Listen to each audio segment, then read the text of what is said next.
I say identify your passion, whatever it is, and then forget reality, forget common sense and objectivity. What is a goal? Find out what you really want to do, put it into your life. It might be impossible for me, like running across Canada with a stroller. I believe it's possible. Oh, I know it's possible. I just don't know if it's possible for me, but I've got to try. I know that there's going to be less than wonderful moments, but I can't tell you what they're all going to be. I don't know, I might have my leg ripped off by a bear.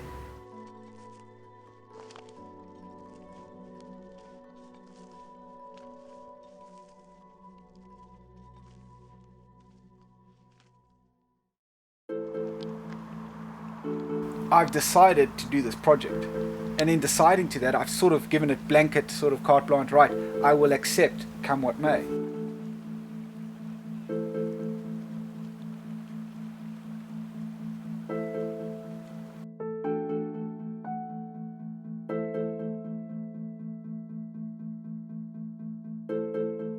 It's all about expectation management, I think.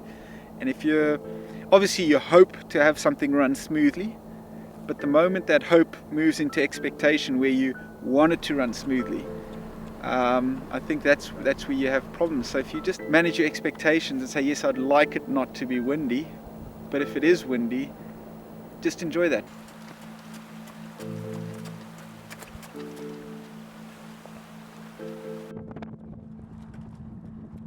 Cliche, but you sort of embrace it, and you enjoy what it brings, the feeling, the senses. So there's a whole sensory package that comes with embracing or accepting, you know, the situation where you are. A little bit lonely, get a bit bored of myself at times, but physically, as I say, ask me in 40 years' time, see what's happened to my hips and knees. Right now, I feel like you could do this forever, man. I know it's not healthy, this lifestyle. If I'd get a bit cuckoo if I did this for the rest of my life, which is why I see it as something I want to do intensely now, but I'll definitely pull out of it in 10-15 years time.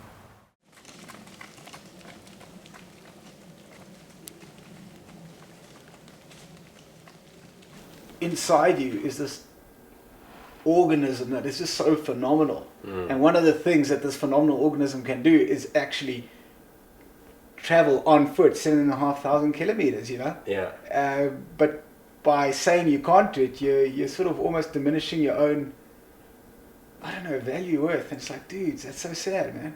You don't realize how special you are. So my name's Tom, and I inspire people to explore new worldviews, and I have a PhD in possibility.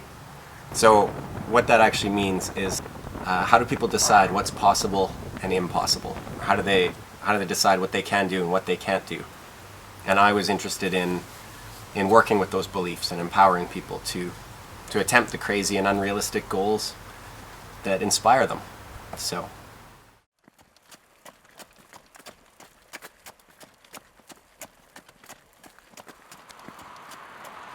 if I backed off at the beginning, this is my opinion, and I said, okay, I backed off in the beginning, but it's because I realized I'd bitten off more than I was competent with. Not that I couldn't do it, but in my state of mind, I felt that I couldn't overcome that particular obstacle.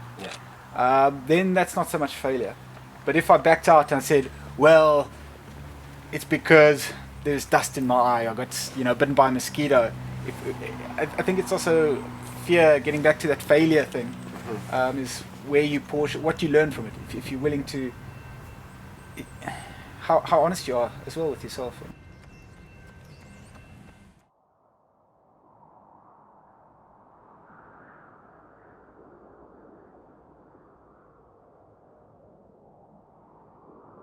Two degrees outside, but inside it's burning up like flipping nothing. I think I'm about 48 degrees, so it's actually getting quite toasty.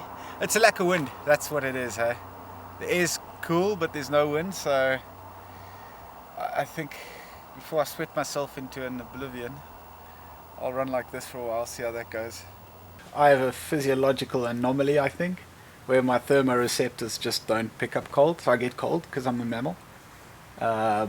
But the first time I know I'm cold is when capillary refill is non-existent, so it's all white and slow movement. So I don't feel the cold, but I still suffer the effects of cold. When I first arrived in Newfoundland, straight out of a African summer, coming into Newfoundland, I was like, holy goodness, this is just ridiculous. 2 days later, no, back in shorts and t-shirt. And so it's, I suppose, like anything, hey, you can shift your opinion and change your opinion. You're entitled to change your outlook on life. Everybody's different, and everybody has to evaluate that themselves. It doesn't matter what I tell you is possible or impossible, because you're going to have to make that decision for yourself based on who you think you are and what you believe about the world and the situation that you find yourself in. There's this little dude running along, and they should be able to superimpose their face on that and say, well, that person could actually be me. The only difference is this person's made the decision to do it. I haven't yet, but if I chose to, just sort of take that place. So what you have there is a 300-pound 5-year-old grizzly bear. It was making a nuisance of itself for that direction, and they're going to go release it right near the pass, about 15 k's from here. I've still got to get to the pass. They didn't seem too upset about me going that way, so it's going to make the assault on the pass very interesting. I got my bear spray, got my bells, but I guess we'll just have to keep our eyes open for grizzlies. Being scared is part of the process for a lot of people, and there's nothing wrong with being scared. You can still decide whether you're going to do that or not. I'm terrified, and this is freaking me out, but that goal or that intention is important to me, and I'm going to choose to act anyway. Some people will say, well, yeah, if he can do it, I can do it. Yeah. Because they choose to see similarities between Dave and themselves. A little abandoned, it's not abandoned, it's fully functioning, but empty house that we were allowed to use. You've got given permission, and it's a good thing because, as you can see, it was raining, and in this temperature we've managed to pick up I don't know if that qualifies as ice or snow. I'm not Canadian. So imagine after 140 days, how many days have you been going? 4 months anniversary's just happened, so it's about 123. Alright. So fancy 123 days and 6,250 odd kilometres eating 12 peanut butter sandwiches a day. That's quite a few. But generally I'm not actually eating, I don't think, as much as the experts say I should be. I don't stretch, I don't drink nearly enough water. I don't do anything that the experts say you need to do to be a successful long distance runner.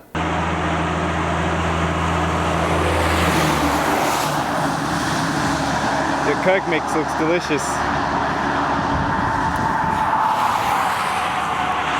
parts water, 1 part Coke. Just a bit of sweetness to get the juices going.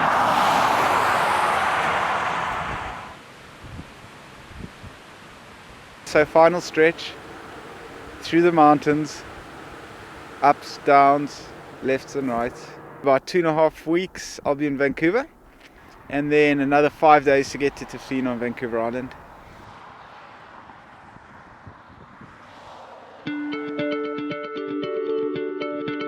You don't have to be tough. I think that's the biggest misconception, because people always see it as a very physical running thing.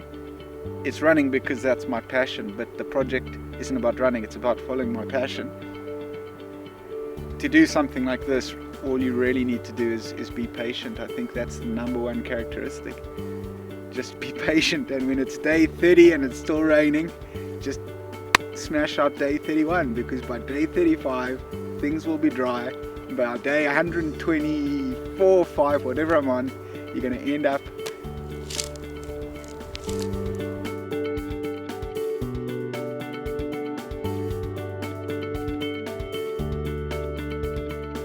It doesn't make sense to me that people believe they can't run across Canada. Whatever they perceive as their own limitations are so far short of what they're actually capable of. Tuna. but with a kick, just to add a bit of texture and words can't even describe.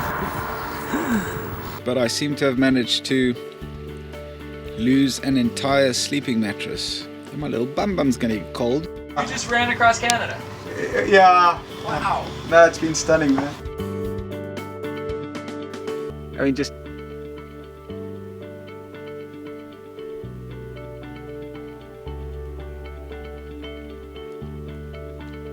heaven. Listen to that. Beautiful.